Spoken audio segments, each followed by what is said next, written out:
Hello बच्चों। Question में लिखा है in the figure shown the time period and amplitude respectively m is left from rest when spring is relaxed and inclined plane is smooth। तो देखो बेटा, spring block system का time period किसी भी एक्सटर्नल ओरिएंटेशन पे, external factors पे dependent नहीं होता है।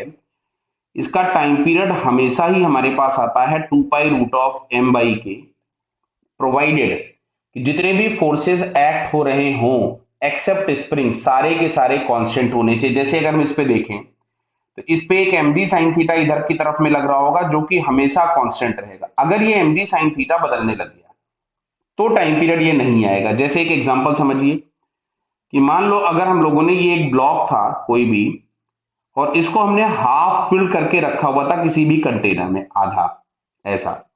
तो इन दैट केस जब ये ब्लॉक ऊपर नीचे ऑसिलेट करेगा तो जो अपथ्रस्ट फोर्स होगा वो वेरिएबल हो जाता है, बराबर। तो ये टाइम पीरियड नहीं आएगा। Otherwise in all the cases time period of spring block system is 2 pi root of m/k। यहाँ पे ए और सी ऑप्शन में दिया है, इसलिए हमको इसका अगला पार्ट भी सॉल्व करना पड़ेगा। क्लियर? तो अब चलिए साहब,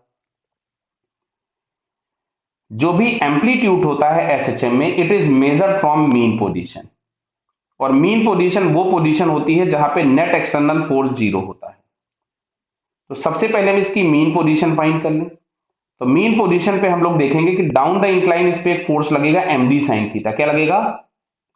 mg साइन थीटा। और ऊपर की तरफ में फोर्स लग रहा होगा k डेल्टा एल, जहां पे दोनों बैलेंस होंगे वो मीन पोजीशन होंगे। तो k delta L is equal to आता है mg साइन थीटा। तो यहां से डेल्टा एल की वैल्यू मिल गई mg sine theta by K. Clear है? अब सुनो इधर, तुम्हें क्वेश्चन में बोला गया it is relaxed from mean position, it is relaxed from released from relaxed position. तो यहां हम लोगों के पास इसका इनिशियल पॉइंट था।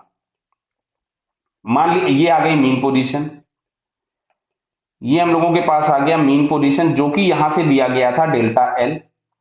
अच्छा, मान लेते हैं ये यहां कहीं तक जाता है, ये इसके एक्सट्रीम तक जाता है।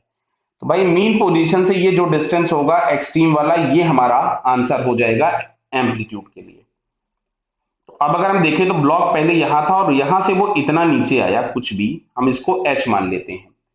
तो अब कंजर्वेशन ऑफ एनर्जी अगर हम लोग लगाएंगे तो इनिशियल एनर्जी के नाम पे हम लोगों के पास था mgh, और फाइनल एनर्जी के नाम पे हो गया हाफ के समथिंग, कुछ भी हम लोग लिख लेते हैं। चलो ए स्क्वायर मत लिखो, कंफ्यूज कर जाओगे। हाफ के, हम इसको एक्स स्क्वायर ही लिख लेते हैं, हाफ के एक्स स्क्वायर। अब समझो इधर बात को, ये हम लोगों के पास x जो होगा this is measured from this position. इसको मैं अलग कलर से बनाऊं तो आपको ज्यादा अच्छा दिखेगा। क्लियर है? जो x होगा वो एक्सपेंशन हम लोग कंसीडर कर रहे हैं, तो वो इसके रिलैक्स्ड पोजीशन से मेजर किया जाएगा। तो ये पूरा का पूरा x हो गया जो मैंने ब्लू कलर का एरो बनाया। क्लियर है? तो अब मैं यहां से लिखता हूं mg, और जो h आएगा, h की जगह पे क्या हम लोग x साइन थीटा लिख सकते हैं। ये समझ रहे होगे, ये वाला x है, तो ये जो h हम लोगों को मिलेगा ये आ जाएगा x साइन थीटा। तो h की जगह हम लोगों ने लिख दिया x sine theta is equals to 1/2 k into x square. देखो एक x से x तो गायब हो गया, तो यहाँ पे x इज इक्वल्स टू मिलता है 2mg साइन थीटा बाई के। बात को समझना, देखो ध्यान से, 2mg साइन थीटा बाई के। तो देखो इनिशियल पोजीशन से मीन पोजीशन तक तो ये आ गया था। अब मीन पोजीशन के बाद जितना भी ये आगे जाएगा इसी को हम लोग लिखेंगे एम्पलीट्यूड। तो ये होगा एम्पलीट्यूड। तो ये पूरा का पूरा यहां से यहां तक लेकर के x था। अगर मैं x में से ये वाला पोर्शन माइनस कर दूं तो एम्पलीट्यूड मिलेगा। तो एम्पलीट्यूड इज इक्वल टू मिलेगा x माइनस डेल्टा एल। तो जो कि हम लोगों को यहां से मिलता है 2mg साइन थीटा बाई के minus mg sine theta by के। क्या क्लियर हो रहा बताइए? तो यहां से फाइनली हमारे पास आ जाएगा mg sine theta by K. Clear? तो mg साइन थीटा बाई के अगर हम लोग चेक करें तो यहाँ पे कौन सा ऑप्शन आपको दिख रहा है, mg sine theta by K और time period 2 pi root of m/k। तो ये ए आंसर हम लोगों को दिख रहा है। So it's correct answer is a. Okay बेटा, ऑल द बेस्ट।